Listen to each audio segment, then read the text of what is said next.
Hi hello నమస్తే, నేను journalist Sai. రాష్ట్ర వ్యాప్తంగా సంచలనం సృష్టించిన కేసు సుగాలి ప్రీతి కేసు. అన్ని ప్రభుత్వాలు ఆ కేసు గురించి మాట్లాడాయి.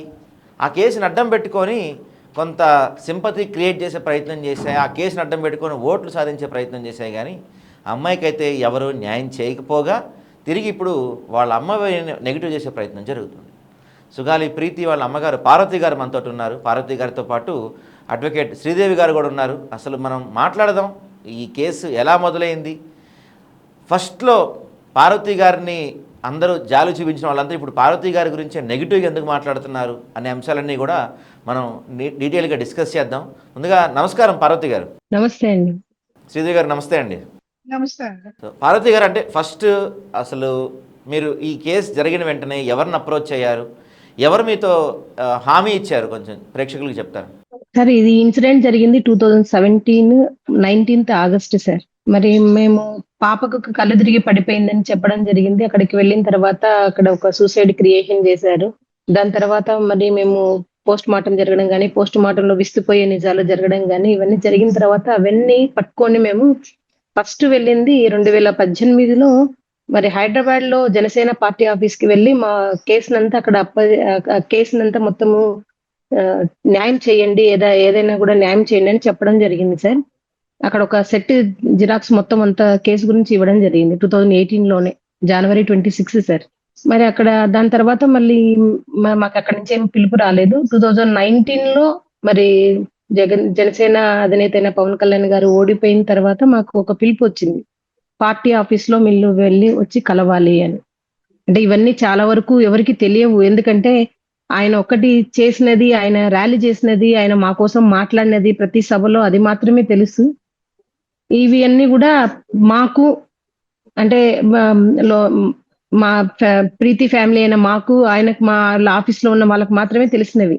చాలా మంది ఇప్పుడు ప్రజలు కొన్ని కోట్లాది మంది నిజంగా సుగాలి ప్రీతి కేసు ఏంటంటే అని అనుకుంటున్న వాళ్ళకి తెలియనిది ఇది. 2019లో మాకు ఒక పిలుపు వచ్చింది, ఇట్లా మీరు వచ్చి పార్టీ ఆఫీస్ లో కలవాలి అని ఒక ఇద్దరిని అక్కడి నుంచి పంపించి అసలు నిజంగా ఈ కేసు ఏంటి అని మా ఇంటికి వచ్చి అంత ఎంక్వైరీ చేసుకున్న తర్వాత అప్పుడు మాకు ఒక పిలుపు రావడం జరిగింది. 2019లో అక్టోబర్లో అన్నగారిని కలవడం జరిగింది. 2019 అక్టోబర్ నుంచి 2024 వరకు కూడా పవన్ కళ్యాణ్ గారు ప్రతి సభలో ప్రతి చోట కూడా సుగాలి ప్రీతికి న్యాయం చేయాలి, సుగాలి ప్రీతికి న్యాయం చేయలేని సీఎం ఉంటే ఎంత, లేకుంటే ఎంత, అసలు పదవులు కోరుకునేది కూడా ఇలాంటి వాళ్ళకి సహాయం చేయడానికి అని.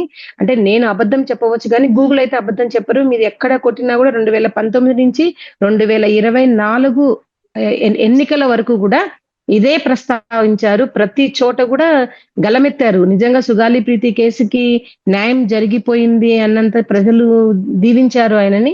2024 ఇంకా లాస్ట్ అండి. ఇంకా అన్నగారి నోట్లోంచి సుగాలి ప్రీతి వచ్చినది లాస్ట్. ఇంకా అదే విధంగా కర్నూలులో కూడా 2020లో మరి ఫిబ్రవరిలో మాకు జనవరిలో ఇక్కడ ఫిబ్రవరిలో రావడం జరిగింది.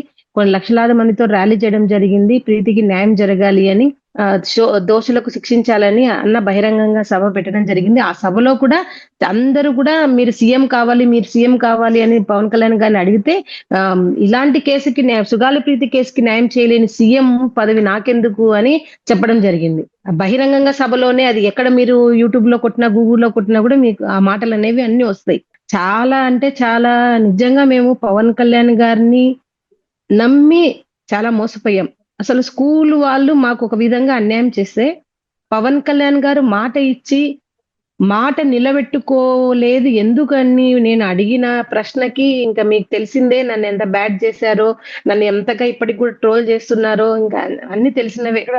స్కూల్ వాళ్ళు మా లైఫ్ లో బ్యాడ్ చేయడం ఏ విధంగా బ్యాడ్ చేయడం మొదలు పెట్టారండి మిమ్మల్ని? అంటే ఇంకా బహిరంగంగా ఆయనే చెప్పేశారు, ఇంకా ఈ కేసుకు నేను ఎలాంటి సహాయం చేయలేను కాబట్టి ఆమె వచ్చి నన్ను మళ్ళీ ప్రశ్నించడం జరిగింది కాబట్టి ఇంకా మీరే చూసుకోవాలి అనేసి ఆయన విశాఖపట్నంలో జరిగిన సభలో బహిరంగంగా చెప్పారు. ఇంకా ఇంతకంటే ఇంకా నేను ఎక్కువ మాట్లాడకూడదు, ఇంకా మీరుండేది ఎందుకు అని. జనసేన నాయకులైతే ఏముంది, జనసేన ఎమ్మెల్యే ఎంపీలకు కానివ్వండి, మరి వీర మహిళలకు కానివ్వండి, ప్రజలకు కూడా అదే చెప్పాడు. ఇంకా మీరే ఎదుర్కోవాలని. వాళ్ళు నా మీద ఎదురుదాడి ఎలా చేశారంటే, నీకు సహాయం చేస్తా అన్న వాళ్ళ మీద నువ్వు ఎలా మాట్లాడతావు? సార్ నేను నిన్న డిప్యూటీ సీఎం అయిన తర్వాత first case Sugali Preethi case అన్నారు. కానీ అడిగానా సార్ నేను? మదు మరుసటి రోజే వెళ్లి నేను అడిగానా? 1.5 సంవత్సరం తర్వాత సార్ కేసుని మీరు ఏం చేయాలనుకున్నారు? కేసుకు మీరు న్యాయం చేస్తున్నారా? చేయలేదా? అడగాల్సిన బాధ్యత నాకు లేదంటారా? ఆయనకైతే గెలిచిన తర్వాత మేబీ మర్చిపోయిండొచ్చు. ఎందుకంటే ఆయనకు అనవసరం. కానీ తల్లిగా నాకైతే అవసరం గదండీ! నా కూతురికి న్యాయం కోసమే గదా! నేను ఇంతవరకు కూడా అసలు నడిచే స్థితిలోంచి ఇప్పుడు వీల్ చైర్‌కే పరిమితమయ్యామంటే కేవలం ఈ కేసులో పోరాటం వల్లనే గదండీ! మరి ఇప్పటికి కూడా నేను న్యాయం అడగకుండా ఇంకెవరిని అడగాలి? అడిగినందుకు ఆ గాదె వెంకటేశ్వరరావు గారు అయితేనేముంది, జన సైనికులు, జననాయకులు చాలా మంది కూడా నా మీద విరుచుకుపడ్డారు. కానీ నేను వాళ్ళ మీద బాధపడడం లేదండి. ఎందుకంటే వాళ్ళు అంతో ఇంతో ఆయననేదో ఇంప్రెస్ చేయాలని నా మీద బురద చల్లడం పెడుతున్నారు గానీ, నిజానికి వాళ్ళు కూడా తెలుసుకోవాల్సిందేమంటే, పవన్ కళ్యాణ్ గారు మాట ఇచ్చిందేంటి? పార్వతి అడుగుతున్నదేంటి? పవన్ కళ్యాణ్ గారు ఏం మాట ఇచ్చారు? సుగాలి ప్రీతికి న్యాయం చేస్తాము. ఫస్ట్ కేసు సుగాలి ప్రీతి కేసే. ఫస్ట్ సంతకం సుగాలి ప్రీతి కేసే అన్నారు. సుగాలి ప్రీతి తల్లి కూడా ఏం అడుగుతా ఉంది? సార్ మీరెప్పుడు న్యాయం చేయాలనుకుంటున్నారు? ఇంకెన్ని సంవత్సరాలు? ఈ ఈ కూటమి ప్రభుత్వం అంతా అయిపోయేంత వరకు నాకు న్యాయం జరుగుతదా? లేదా? మీరు అపాయింట్‌మెంట్ ఇచ్చే స్థితిలో గూడా లేరు. మేము ఎన్నో సార్లు మీరు ఆఫీస్ దగ్గరకొచ్చి వెనక్కి వచ్చేసారనే పరిస్థితికి వచ్చాము అని మాత్రమే గదండీ నేనడిగింది. మీరు చేస్తా అన్నారు. మీరు ఎందుకు చేయడం లేదని అడిగాను. దానికి ఇంత విష ప్రయత్నం మీరు చేయాల్సిన ప్రచారాలు చేయాల్సిన అవసరం ఉందంటారా చెప్పండి? ఇదే గాదె వెంకటేశ్వరరావు గారిని నేను ఇంటికాడికి రమ్మని చెప్పాను. ఆ రోజు గూడా మీరన్నారు గదా! ఆ రోజు ఆయన చాలా చాలా మాట్లాడారు. మీడియా ముందర చాలా మాట్లాడారు. అదే అతనికి చెప్పాను. బయటకొస్తే తంతామన్నారు. సరే రండి తన్నండి. తన్నండి, చంపండి, మీరేమైనా చేయండి. ప్రభుత్వం మీది. న్యాయం చేయాలన్నా మీరే, అన్యాయం చేయాలన్నా మీరే గదా! ఇంక అలాంటప్పుడు మాట ఇయ్యడం ఎందుకు? ఇవన్నీ కూడా ప్రజలకు తెలియాలి. మెయిన్ పవన్ కళ్యాణ్ గారు బాధితులతో ఎలా ఆడుకుంటున్నారో తెలియాలండి నిజంగానే. అయితే నిజంగా నేను 2019 చాలా నుంచి కన్నీటితో 2019 ఆడుకుంటున్నారు, నుంచి వాళ్ళే వాడుకుంటున్నారు. ఓకే. 2019 నుంచి 24 మధ్య కాలంలో మీరు ఎన్నిసార్లు కలిసి ఉంటారు పవన్ కళ్యాణ్ గారిని? సార్ 2019లో నేను ఒక్కసారే సార్ మాకు ఒక చిన్న పిలుపు ఒకసారే కలిసాము. 2000 2019లో మేమొచ్చి వెళ్లి కలిసాం సార్ జనసేన పార్టీ ఆఫీస్‌లో. దాని తర్వాత 2020లో ఆయనొచ్చి మాకు ఇక్కడ ర్యాలీ చేశారు. ఓకే. తర్వాత ప్రతి సభలో గూడా ఆయన సుగాలి ప్రీతి కేసు చెప్పడం జరిగింది. ఓకే. గెలిచిన మిమ్మల్ని కలవలేదు మళ్ళీ తర్వాత ఎప్పుడు? మళ్ళీ కలవలేదు. కలవలేదు. గెలిచిన ఓకే. తర్వాత 2024 గెలిచి ఆయన డిప్యూటీ సీఎం అయిన తర్వాత అన్నగారి దగ్గర నుంచి పిలుపొస్తదేమో, ఈరోజు వస్తదేమో, రేపొస్తదేమో అని 3 మంత్స్ ఆగినామండి. రాలేదు. 3 నెలల తర్వాత మేమే బలవంతంగా మీరు పార్టీ ఆఫీస్‌కైనా మీరు కాల్ చేసి అక్కడ ఉన్న వాళ్ళని అడిగి కనుక్కోండి. హరిప్రసాద్ గారిని అడగండి. హరిప్రసాద్ గారి దగ్గరికెళ్లి నేను మార్నింగ్ 11:30కి నేను, నా భర్త వీల్ చైర్‌లో మా బాలసుందరం సార్ మేము ముగ్గురం వెళ్లి అక్కడ ఆ పార్టీ ఆఫీస్‌లో 11:30కు కూర్చుంటే లోపల 2 గంటల వరకు హరిప్రసాద్ గారు కూడా మాతో మాట్లాడలేదు. హరిప్రసాద్ గారు ఏమ్మా వచ్చారు అంటే, సార్ అన్నను కలవాలి. చాలా నెలలయిపోయింది గదా! అందరూ మమ్మల్ని అంటున్నారు. మీరెందుకు వెళ్లి కలవడం లేదు అనేసి అంటున్నారు. కాబట్టి అందుకే వచ్చామంటే, సార్ చాలా ఉన్నారు. మీకు తర్వాత వచ్చాం అన్నారు.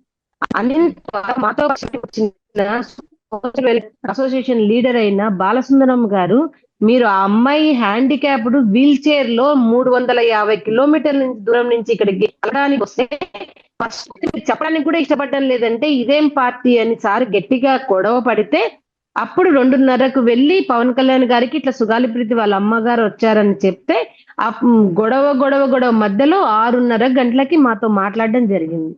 అది కూడా బలవంతంగా. ఓకే. దాని తర్వాత మేము అదే చెప్పాం. మీరే పిలుస్తారనుకున్నాము కానీ పిలవలేదు. ఇంకా మేమే గొడవ పడి మీతో కలవడానికి వచ్చామన్నా అని చెప్పాము. చెప్పిన తర్వాత కూడా అన్న ఏమన్నారంటే, అమ్మ ఖచ్చితంగా న్యాయం చేస్తాం. మీకు మాటిచ్చాను న్యాయం చేస్తాను. మీరు వెళ్లి హోమ్ మినిస్టర్ గారిని కలవండి. మీరెళ్లి నాదెండ్ల మనోహర్ గారిని కలవండి అన్నారు. ఆయన చెప్పిన ప్రకారమే అనితాన్ని గెలిచాము.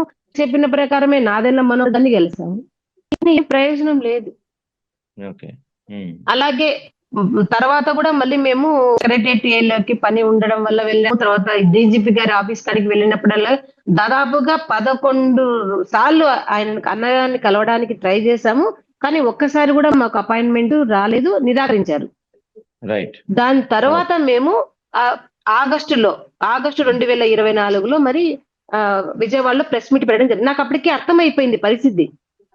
ఈ కూటమి ప్రభుత్వంలో పవన్ కళ్యాణ్ గారు సుగాలి ప్రీతి కేసుకి న్యాయం చేయడానికి ముందుకు లేరు.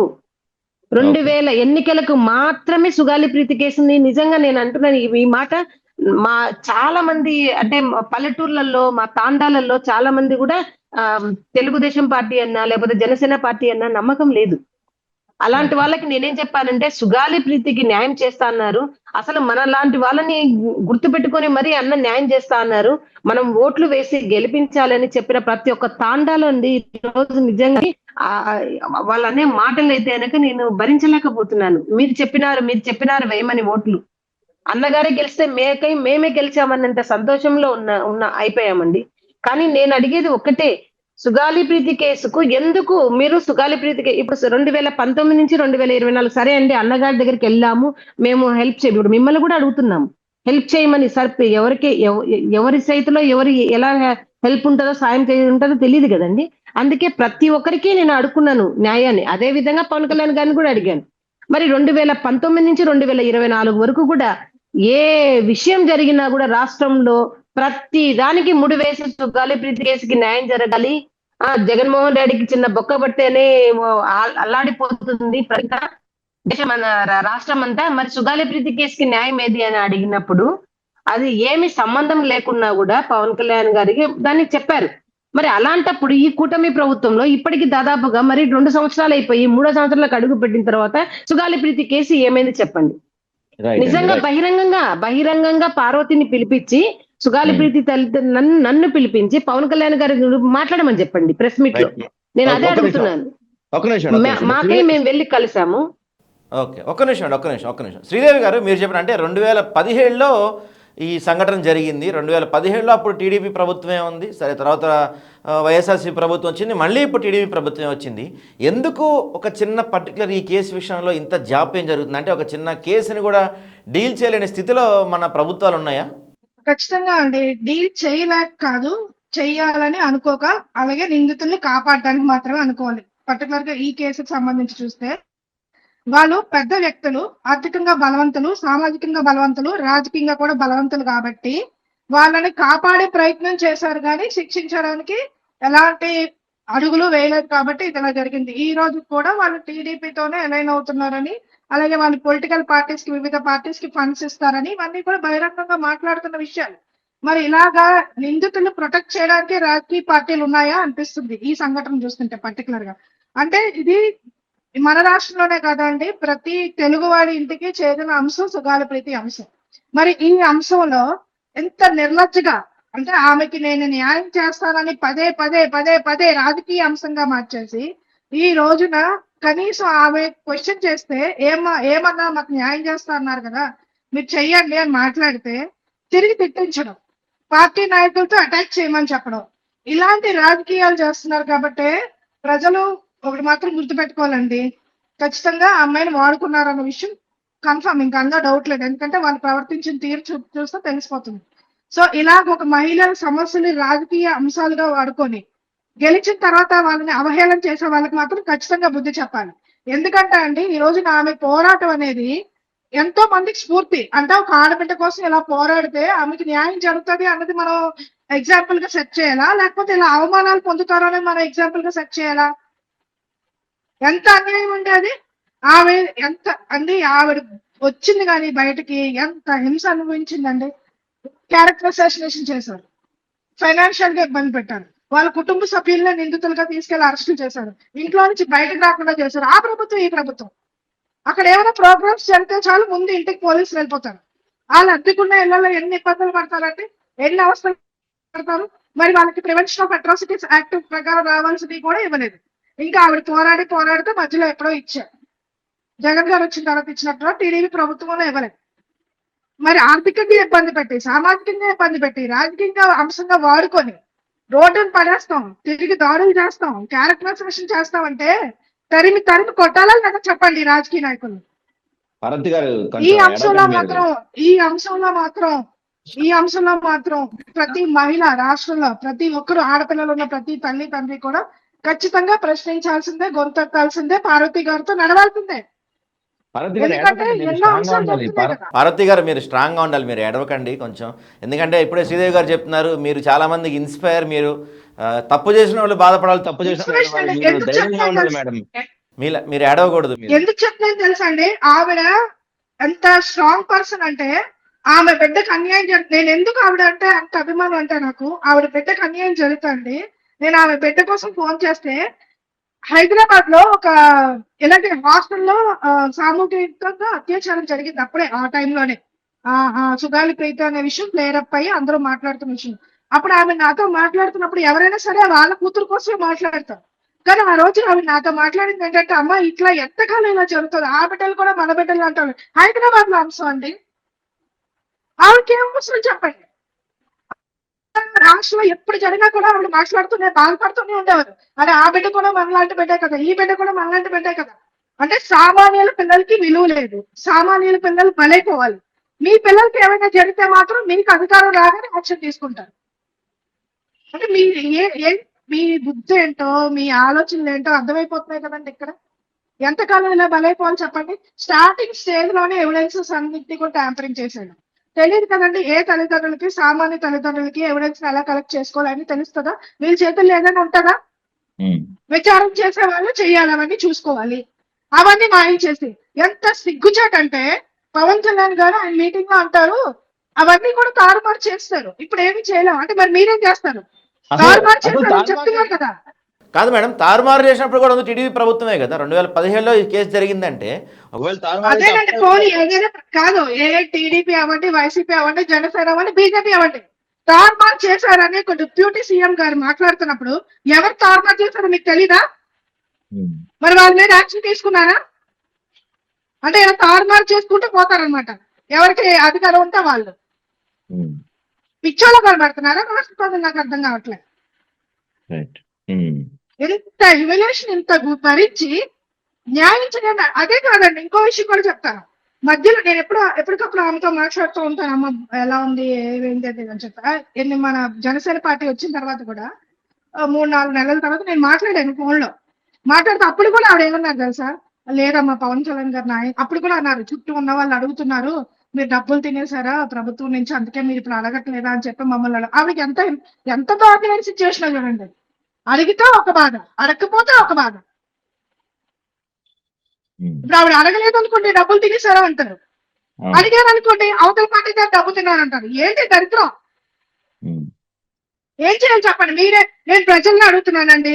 ఆవిడ అడిగితే పక్క పార్టీ నుంచి డబ్బు, ఆవిడ అడగకపోతే పక్క పార్టీ నుంచి లబ్ధి పొందినట్టు. ఈ పార్టీల మధ్యన ఆవిడ చావాలా, బ్రతకాలా, పోరాడాలా, ఏం చేయాలి? ఇది ఆమె అనట్లేదు, ఇక్కడ పార్వతి గారు కాదు, ప్రతి తల్లి గురించి అడుగుతున్నా నేను. రైట్ అండి, రైట్. పార్వతి గారు మీరు చెప్పండి. అంటే సుదీర్ఘకాలంగా పోరాటం చేస్తూ ఉన్నారు, మీరు అలసిపోయినట్టుగా కనపడుతున్నారు. మీరు ఇంకా పోరాటాన్ని ముందుకు తీసుకెళ్తున్నారా మీరు? అంటే ఓన్లీ పవన్ కళ్యాణ్ గారు కాకుండా ఇంకా వేరే పార్టీ వాళ్ళని ఎవరైనా కలిసే ప్రయత్నం చేశారా? వైఎస్ఆర్సీపీ నాయకుల్ని కానీ, జగన్మోహన్ రెడ్డి గారు కానీ ఇంకేమైనా ప్రయత్నం చేశారా?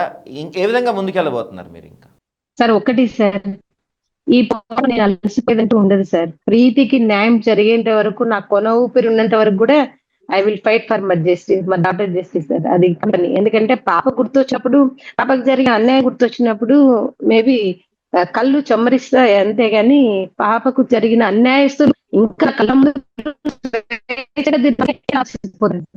అలసిపోలేదు. కూడా నేను చెప్పాల్సింది ఒకటే సార్, ఏమంటే పవన్ కళ్యాణ్ గారు జగన్మోహన్ రెడ్డి గారిని దించడానికి ఉన్న రాష్ట్రంలో ఉన్న ప్రతి ఒక్క పార్టీతో కలిసి నడిచి ఆయనని ఓడించచ్చు, ఆయన సిద్ధాంతం. మరి న్యాయం కోసం నేను ఎదంటారా? న్యాయం కోసం అడిగే నాకు ఏదంటారా? హక్కు లేదంటారా? చెప్పండి. ఏ పార్టీ దగ్గరికైనా వెళ్ళి ఏ పార్టీకైనా వెళ్ళి అర్హత నాకుంది. నాకు జరగలేదు కాబట్టి ఇప్పటి వరకు ఏ ప్రభుత్వమైనా, ఏ నాయకుడైనా మాట ఇస్తున్నాడు, మర్చిపోతున్నారు కాబట్టి నేను అందరినీ అడుగుతాను. మీరు పలానా పార్టీ వాళ్ళు అడిగారు కాబట్టి మీకు పలానా పార్టీ వాళ్ళు వచ్చి ఇట్లా మాట్లాడుతున్నారు అనే మాటలకి ఏమన్నా అర్థం ఉందండి? నేను అదే చెప్తున్నాను. మీరు జగన్మోహన్ రెడ్డి గారిని ఓడించడానికి మీరు ఎన్ని పార్టీలతో కలిసి పొత్తు పెట్టుకొని మరి ఓడించారో, మరి నా కూతురి న్యాయం కోసం నేను రాష్ట్రంలో ఉన్న ప్రతి ఒక్క పార్టీ నేత దగ్గరికి వెళ్తాను, వెళ్ళి అడుగుతాను న్యాయం చేయమని. మిమ్మల్ని ఎట్లా అడిగాను, మిమ్మల్ని ఏ విధంగా అడుగున్నారు న్యాయం కోసము, అదే విధంగా ప్రతి పార్టీ లీడర్ దగ్గరికి వెళ్ళి అడుగుతాను. అది నా హక్కు సార్. ఓకే అది మీరు మీరు ఎవరు అట్లాంటప్పుడు అమ్మా మీరు అక్కడికి వెళ్ళకూడదు ఇక్కడ వెళ్ళకూడదు అని అలాంటప్పుడు వెళ్ళకూడదు అనుకున్నప్పుడు న్యాయం చేసి చూపించండి. ఏం కుటుంబానికి మరి అవమానంగా మాట్లాడిన వాళ్ళని మీ పార్టీ వస్తానే వాళ్ళని 3rd డిగ్రీ చేశారు కదా, అది మీకు కరెక్ట్ అనిపించినప్పుడు what about Sugali Preethi case? మీరే కదా లక్షల మంది కోట్లాది మంది జనాలకు చెప్పినది ఫస్ట్ కేసు అని. మిమ్మల్ని తర్వాత ఇంకెట్లా నమ్ముతారు జనాలు చెప్పండి. పోనీ కనీసం ఫస్ట్ కేసు అన్నారు, ఫస్ట్ కేసు అయినా మీరు మేము అడిగామా? సిగ్నల్ లేదనుకుంటా పార్వతి గారు, మీ దగ్గర లైన్ కట్ అవుతుంది మీది. హలో కట్ అయిపోతుందండి, కట్ అయిపోతుంది పార్వతి గారు, మీ దగ్గర సిగ్నల్ లేనట్టుంది. సార్ హలో సార్ ఒక ఓకే శ్రీదేవి గారు మీరు చెప్పండి శ్రీదేవి గారు. సో అంటే ఆమె చెప్తున్నారు, పార్వతి గారు చెప్తున్నారు, అధికారం కోసం మీరు ఎవరితో అయినా కలవచ్చు, ఎవరితో అయినా పొత్తు పెట్టుకోవచ్చు, కానీ న్యాయం కోసం మేము వేరే వాళ్ళ దగ్గరికి వెళ్తే ఎలా తప్పు అవుతుంది అన్నారు. అసలు న్యాయం కోసం అంటే ఒక చిన్న పాపకి అన్యాయం జరిగింది, దానికోసం పోరాడటానికి ఒక న్యాయం కోసం ఒక తల్లి ఇంతలా తిరగాల్సిన అవసరం ఉందంటారా? ఇంతలా తిరిగినా న్యాయం దక్కే అవకాశం కనపడుతుందంటారా? ఇది ప్రభుత్వాలు ఎవరైతే నడుపుతున్నారో వాళ్ళు సిగ్గుపడాల్సిన విషయం అండి. ఇది అధికారులు సిగ్గుపడాల్సిన విషయం. ఇది ప్రొసీజర్ లో భాగంగా జరగాల్సిన విషయానికి ఆమె ఇన్ని కాలం ఇంతమంది రాజకీయ నాయకుల దగ్గర తినడం ఏంటి, ఇన్ని పోరాటాలు ఏంటి, ఇంత వ్యవస్థ ఎంత దౌర్భాగ్య స్థితిలో ఉంది అన్నది అనడానికి స్పష్టమైన ఉదాహరణ సుగాలి ప్రీతి కేసు. అంటే అందరూ ప్రతి ఒక్కరూ ఆడపిల్లలకి ఇలా జరిగితే అందరూ పొలిటీషియన్స్ దగ్గరికి వెళ్ళి కాలు పట్టుకొని వేలు పట్టుకొని తిరుగుతూ ఉంటే వాళ్ళు రాజకీయ అంశంగా పదే ఈ అంశాన్ని మాట్లాడుతూ ఉంటారు. ఏమండి, ఏ తల్లైనా కదా తన బిడ్డకి ఇలా జరిగిందని చెప్పుకోవాలంటే ఎంత బాధపడతారండి? అది వేదన కాదా? తన బిడ్డ చిన్న బట్టలు అటు ఇటు కనిపిస్తేనే ఇబ్బంది పడతాం కదా తల్లిగా. అలాంటిది ఇంతమంది సామూహికంగా రేప్ చేశారు, ఈ విధంగా ప్రవర్తించారు అని చెప్పాలంటే ఆ తల్లి ఎంత నరక వేదన అనుభవిస్తుంది. మరి ఇవన్నీ వీళ్ళకి ఎందుకు కనిపించట్లేదు? మరి వీటి నుంచి వస్తుంటే ఖచ్చితంగా అర్థమవుతుంది కదా వ్యవస్థల వైఫల్యం అనేది. ఇంతకు మించిన ఉదాహరణ అయితే లేదు మన రాష్ట్రంలో.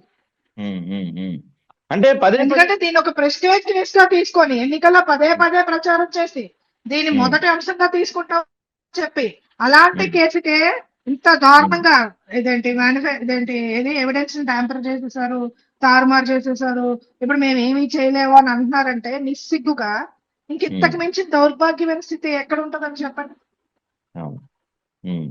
అదే సామాన్యులు అనుకోండి, వాటికి ఎన్కౌంటర్ అయిపోతారు, లేకపోతే నదుల్లో తేలుతారు. అదే మన పార్టీ ఫండ్లు ఇచ్చిన వాళ్ళైతే సామాన్యులు అయితే విచారణ అవసరం లేదు, ఏం అవసరం లేదు. వీళ్ళు డిసైడ్ చేసేస్తారు ఎవరు చేస్తారో, వీళ్ళే మీడియాలో ట్రైన్స్ చేసేస్తారు, వీళ్ళే వాళ్ళు రాత్రి నదుల్లో తేలిపోతా ఉంటారు. అదే డబ్బున్నవాడు మన పార్టీ ఫండ్లు ఇచ్చిన వాడు అయితే పరిస్థితి ఎలా ఉంటుంది? శ్రీదేవి గారు అంటే చెప్తారు కదా, మనం ప్రభుత్వాల కన్నా చట్టాలు గొప్పవి అని చెప్తుంటారు కదా, మన ఈ చట్టాలు ఏం చేయలేవా? ఈ కేసులో న్యాయం చేయలేవా? అలా చట్టాలు ఏమి లేవా? మనకి చట్టాలు ఉన్నాయి కాబట్టి ఆవిడ పోరాడగలుగుతున్నారండి. కానీ ఆ చట్టానికి కావాల్సిన ఎవిడెన్స్ ప్రొవైడ్ చేయాల్సిన వ్యవస్థలు ఏవైతే ఉన్నాయో అవి రాజకీయ పార్టీలకు అనుకూలంగా పనిచేస్తున్నప్పుడు ఎవరైనా ఏం చేయగలుగుతారు? న్యాయమూర్తి డైరెక్ట్ గా వచ్చి విచారణ చేయగలుగుతారా? లాయర్లు వచ్చి డైరెక్ట్ గా వచ్చి విచారణ చేయగలుగుతారా? ఎవిడెన్స్ ఇవ్వాల్సిన బాధ్యత ఎవరిది? అక్కడ సంఘటన జరిగినప్పుడు ప్రాపర్ గా ఎవిడెన్స్ ఎవరు కలెక్ట్ చేయాలి? విచారణ సరిగ్గా చేయకుండా కావాలని నిందితులు కాపాడాలని కంచె చర్యలు వేయాలని చూస్తుంటే ఎవరు కాపాడగలుగుతారు? ఈ వ్యవస్థలు రాజకీయ నాయకులకు అనుకూలంగా పనిచేసినంత వరకు, ఈ రాజకీయ నాయకులకి ఎవరైతే క్రిమినల్స్ ఉన్నారో వాళ్ళు ఫండ్స్ ఇస్తున్నంత వరకు ఈ వ్యవస్థలో మార్పు రాదండి. ఎందుకంటే రాజకీయ పార్టీల్ని షెల్టర్ గా చేసుకుంటారు. రైట్. సో ఫైనల్గా పార్వతి గారు మీరు చెప్పండి, అంటే ఈ అంశంలో ఎటువంటి పోరాటం చేయబోతున్నారు మీరు? మీ భవిష్యత్ కార్యాచరణ ఏంటి? సార్ ఒకటి సార్, ఇప్పుడు పవన్ కళ్యాణ్ గారు ఆ రోజు వైజాగ్ లో ఒక 2 పేజీల చదివారు ప్రీతి కేసు గురించి. మరి 2019లోనే స్టార్టింగ్ లోనే తారుమారు చేసేశారు అన్నారు. సార్ నిజంగా తారుమారే జరిగింది సార్. తారుమారు జరిగినప్పుడు స్టేట్ మొత్తానికి ఒక సిన్సియర్ టీం లేదంటారా? ఒక పోలీస్ ఆఫీసర్ ఒక్కరు కూడా లేరంటారా? ఎందుకు ఆ తారుమారు చేసిన ఆఫీసర్లను బయటికి తీసుకురావట్లేదు? ఎందుకు మీరు పలానా టైంలో పలానా సుగాలి ప్రీతి కేసు మీరు తారుమారు చేశారని వాళ్ళని సస్పెండ్ చేసి వాళ్ళని ఇంటరాగేట్ చేయకూడదు?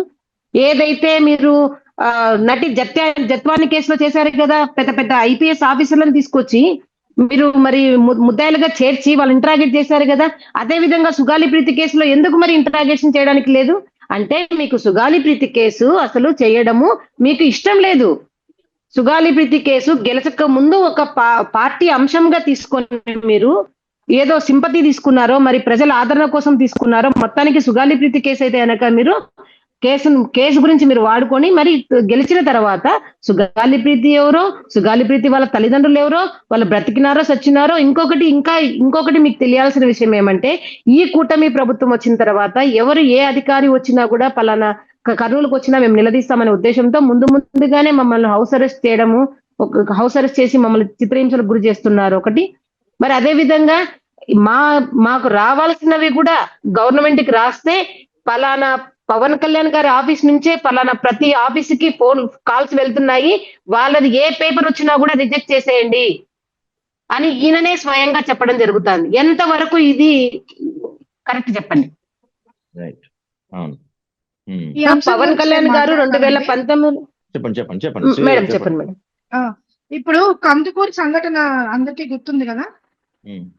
అంటే ఒక వర్గం వాళ్ళు ఇంకో వర్గం వాళ్ళు అది పర్సనల్ డిస్ప్యూట్ ని వర్గం ఒక డిస్ప్యూట్ గా చేసి అది డిసిఎం గారి సామాజిక వర్గం అని చెప్పేసి చట్టం లేకపోయినా సరే వాళ్ళకి డబ్బులు ఇప్పించారు, స్థలాలు ఇప్పించారు, ఇవన్నీ ఇచ్చారు. చట్ట ప్రకారం సుగాలి ప్రీతికి రావాల్సినవి వాటి కోసం ఏం చెప్తున్నారండి? డబ్బు కోసం ఇవన్నీ చేసిందని చెప్తున్నారు. అంటే మీ వర్గం వాళ్ళైతే చట్టంలో లేకపోయినా సరే మీరు వెళ్ళి అంత చేస్తారు. దాని ఎవరెవరు వెళ్ళిపోయారండి? మినిస్టర్లు వెళ్ళిపోయారు, హోమ్ మినిస్టర్లు వెళ్ళిపోయారు. అసలు చట్టంలో లేని అంశానికి ఇద్దరు డిస్ప్యూట్, ఫ్యామిలీ డిస్ప్యూట్ కి మళ్ళీ ఓపీ ఉన్నారు. అటు ఓసీనే ఇటు ఓసీనే. అణచివేత కేసు అంట, ఆధిపత్యం కేసు అంట, అట్రాసిటీ ఇదేంటో అర్థం కాదు. నిజంగా అట్రాసిటీ జరిగినప్పుడు, నిజంగా కింద వర్గాల పిల్లల మీద ఆడపిల్లల మీద దారుణాలు జరుగుతున్నప్పుడు దానికి చట్ట ప్రకారం వస్తే దాన్ని అవహేళన చేస్తాం. దానికోసం పోరాడుతున్న తల్లిదండ్రులను అంగవైకల్యాలుగా చిత్రీకరిస్తాం. అసలు జరగలేని దాన్ని జరిగినట్టుగా భ్రమింపజేస్తాం. అంటే మీ కులం అయితే మీ వర్గం అయితే ఒకటి, వెనకటి పది వర్గాలు అయితే ఇది. ఈ రాష్ట్రంలో అండి బీసీల మీద, ఎస్సీ ఎస్టీల మీద ఎన్ని జరుగుతున్నాయి. మరి వీటన్నిటి మీద హోంమంత్రి గారు కానివ్వండి, మినిస్టర్స్ గారు కానివ్వండి ఇంటికెళ్ళి ఎందుకు మాట్లాడలేదు? అంటే కులాల ఓట్లు కావాలి మాకు. మేము ముఖ్యమంత్రులకి ఉప ముఖ్యమంత్రులకి సేమ్ వర్గం అయితే వాళ్ళకి న్యాయం జరిగిపోతుంది, ఇన్స్టెంట్ జస్టిస్. వ్యక్తిగత వర్గాల వాళ్ళు ఓట్లకే పనికొస్తారు, మీకు బాధ్యతగా ఉండడానికే పనిచేస్తారు. Right madam, right. మీరు చెప్పండి పార్వతి గారు, ప్రజలకి ఏం చెప్పదలుచుకున్నారు ఈ అంశం గురించి మీరు ఫైనల్ గా? సార్, ప్రజలకి ప్రభుత్వాలకి నేను ఒకటే చెప్పదలుచుకున్నాను సార్. ప్రభుత్వాలకు సంబంధం లేదు. కేసును కేసులాగా చూసి కేసుకి న్యాయం చేయాల్సినది అధికారులు. అది అటు పోలీసు అధికారులే కావచ్చు, లేకపోతే వెనక మరి చట్టపరంగా న్యాయం తీసుకోవాల్సినది ఒకటంటూ ఉంటుంది సార్, ఒక ప్రణాళిక. ఆ ప్రణాళిక ప్రకారం వెళ్ళాలి. కానీ అదే పలానా ప్రభుత్వంలో జరిగింది కాబట్టి అది వాళ్ళు చేసిన వాళ్ళు మా వాళ్ళు కాబట్టి మరి శ్రీదేవి గారు కరెక్ట్ గా చెప్పారు. నా మనసులో కూడా ప్రతిసారి అలాగే అనిపిస్తుంది. సామాన్యులు తప్పు చేస్తే నిజంగా వాళ్ళకై వాళ్ళే ఏమనుకుంటారు, బాధపడతారు. అంటే పశ్చాత్తాపడతారు, అయ్యో నేను తప్పు చేశానని పశ్చాత్తాపడుతూ ఎక్కడో నదిలో గానీ, లేకపోతే వెనక వీళ్ళు పట్టుకొని పోతుంటే దూకడం కానీ, కాలంలో కానీ, లేదంటే వెనక రైల్వే బ్రిడ్జ్ల మీద కానివ్వండి శవాలుగా తేలుతారు. కానీ అక్యూజర్ ఏదైతే ముద్దాయిలు ప్రభుత్వానికి చెందిన వారో, లేకపోతే డబ్బులున్న వాళ్ళో, లేకపోతే గొప్ప సామాజిక వర్గానికి చెందిన వాళ్ళు అయితే మాత్రము అప్పుడు బాధితులే ఈ విధంగా పశ్చాత్తాపడాలి. అయ్యో మేము అనవసరంగా ఖర్చు పెట్టుకున్నామే, మేము అనవసరంగా వాళ్ళ కాళ్ళు వీళ్ళ కాళ్ళు పట్టుకొని న్యాయం కోసం అడిగామే, అయ్యో వీళ్ళు పెద్దవాళ్ళ మాకై మేమే పశ్చాత్తాపడే విధంగా ఈ ప్రభుత్వాలు మారిపోతున్నాయి సార్. సంవత్సరాలు సార్. నిజంగా ఈ రోజు నిజంగా నా కూతురు కన్నా బ్రతికుంటే ఎంబీబీఎస్ అయిపోయి అసలు ఈ పాటికి చక్కగా ఇల్లంతా కూడా చక్కదిద్దాల్సిన వయసు ఉన్న కూతుర్ని కోల్పోయాను. కానీ ఇప్పటి వరకు కూడా నేను నా అంగవైకల్యంతో ఉన్నాననేసి నేను ఎప్పుడు బాధపడలేదు సార్. కానీ మొట్టమొదటిసారిగా నేను పవన్ కళ్యాణ్ గారిని నమ్మి మోసపోయాననేది చాలా బాధపడుతున్నాను సార్. నిజంగా నేను చాలా మంది కూడా నేను పవన్ కళ్యాణ్ గారి దగ్గరికి వెళ్ళి కలుస్తాను అన్నప్పుడు ఆయన ఏం చేస్తారు, ఆయన రియల్ హీరో అన్నారు. లేదు నేను రియల్ హీరో అని చెప్పాను, కానీ ఇప్పుడు కరెక్ట్ గా ఆయన స్వభావాన్ని ఆయన చూపించుకుంటూ రియల్ హీరోగానే నిలబడిపోయారు సార్ నిజంగానే. రైట్ సార్ నిజంగా నేను వాళ్ళ ఇంట్లో కూడా ఆడపిల్ల, ప్రతి ఒక్కరికి ఆడపిల్లలు ఉన్నారు సార్, ఎవరికి ఇట్లాంటి జరగకూడదు అనే ఉద్దేశంతో సార్ ఈ రోజు వరకు కూడా నిజంగా మేము తినడానికి ఉండడానికి తప్ప, అప్పులు కట్టుకోవడానికి తప్ప మా దగ్గర ఏమీ లేదు. అయినా కూడా పోరాటం కొనసాగిస్తున్నానంటే కేవలం సుగాలి ప్రీతి కోసం కాదు సార్. అలాంటి వాళ్ళ చేతుల్లో ఇంకొక ఆయేషా మేరా వద్దు, ఇంకొక సుగాలి ప్రీతి వద్దు, ఇలా ఇలా చెప్పుకుంటూ పోతే ఇలా వద్దు అనే ఉద్దేశంతో న్యాయ పోరాటం చేస్తున్నాం తప్ప, వాళ్ళు ఏదో ఇస్తారు వీళ్ళు ఏదో ఇస్తారని కదా సార్. ఒక్క న్యాయం తప్ప, నాకు చట్టబద్ధంగా రావాల్సే తప్ప, ఒక్క రూపాయి ఏమైనా ఎక్స్ట్రా ఏమైనా ఎవరి దగ్గర తీసుకున్నానేమో అడిగానేమో అడగండి. నాకు రావాల్సినవి రావాల్సిందే. అది నా పిల్లల్ని మీరు చంపినందుకు. ఇట్లా బాధితులను బాధ పెట్టి నిజంగా నా కన్నీటికి, ప్రతి కన్నీటి పొట్టుకి ఆయన సమాధానం చెప్పే రోజు 2029లో ప్రజలు ఖచ్చితంగా గట్టిగా చెప్తారు చూడండి సార్. మేమైతే త్వరలో సార్ నిజంగా ఆగస్టు 19 పాప చనిపోయిన రోజు సార్, లాస్ట్ ఇయర్ కూడా మేము పాదయాత్రకు మొదలు పెడితే చాలా ఎక్కడ లేని 300 మంది పోలీసులు మా మీదకి వచ్చి మమ్మల్ని చల్లా చెదర చేసేసి ఆపేశారు. ఇదే విషయాన్ని మేము కోర్టులో కూడా మేము పాదయాత్రకి పర్మిషన్ ఇవ్వండి అంటే అదేంటో ప్రతి ఒక్కరికి పాదయాత్రకి పర్మిషన్ ఇస్తారు సార్, కానీ వీల్ చైర్ యాత్ర సార్, సారీ నేను వీల్ చైర్ యాత్రకి చేద్దాం నాకు పర్మిషన్ ఇవ్వట్లేదు. ఈవెన్ చట్టబద్ధంగా నేను కోర్టులో వేస్తే కూడా ఇప్పటి వరకు కూడా నాకు ఎటువంటి న్యాయం జరగలేదు. కానీ ఈ మళ్ళీ ఆగస్టు 19 వస్తుంది సార్, మళ్ళీ ఆగస్టు 19 కూడా ఖచ్చితంగా నేనైతే కనుక ఎవరి పర్మిషన్ తీసుకోను సార్, డైరెక్ట్ గా నా వీల్ చైర్ యాత్ర నేను ప్రజల్లోకి ఎవరు వచ్చినా రాకపోయినా, నేను నా భర్త నా ఫ్యామిలీ, ఎందుకంటే కోల్పోయింది మేము సార్, చిత్రహింసలు కానీ నా కూతురు, అంటే నేనైతే ఖచ్చితంగా వీల్ చైర్ యాత్ర చేస్తాను సార్, ప్రజల్లోకి చైతన్యం తీసుకురావడానికి. ఎవరిని నమ్మవద్దు, ఎవరు మాట ఇచ్చినా కూడా మీ ప్రయత్నాలు మీరు మానవద్దు. ఇలా జరుగుతున్న ఆడపిల్లలకి మీరు పలానా చోట ఇంత సేఫ్ గా ఉండాలని నా బాధను వ్యక్తం చేసుకుంటూ ఆగస్టు 19 నుంచి ఖచ్చితంగా నేనైతే వీల్ చైర్ యాత్ర మొదలు పెట్టడానికి సిద్ధంగా ఉన్నాను సార్. అదే విధంగా త్వరలో జగన్మోహన్ రెడ్డి గారిని కూడా కలవడానికి కూడా మేము ప్రయత్నం చేస్తున్నాం సార్. ఆల్రెడీ సిపిఎం పార్టీ వాళ్ళ అందరినీ కూడా మేము కలిసి నిజంగానే మరి రామచంద్ర యాదవ్ గారిని కూడా కలిసి మేము ఖచ్చితంగా కూడా ప్రతి ఒక్క పార్టీని సార్, ఈ పలానా పార్టీ అని కాదు సార్, ప్రతి ఒక్క పార్టీ నాయకులను నేను ఖచ్చితంగా కలిసి సార్ నాకు న్యాయం చేయండి, ఇప్పటి వరకు కూడా ఎవరు న్యాయం చేయలేదు, న్యాయం చేయండి అని ఖచ్చితంగా వాళ్ళైతే కలిసి న్యాయం అడుగుతాను సార్. రైట్ అండి, రైట్. థ్యాంక్ యూ అండి.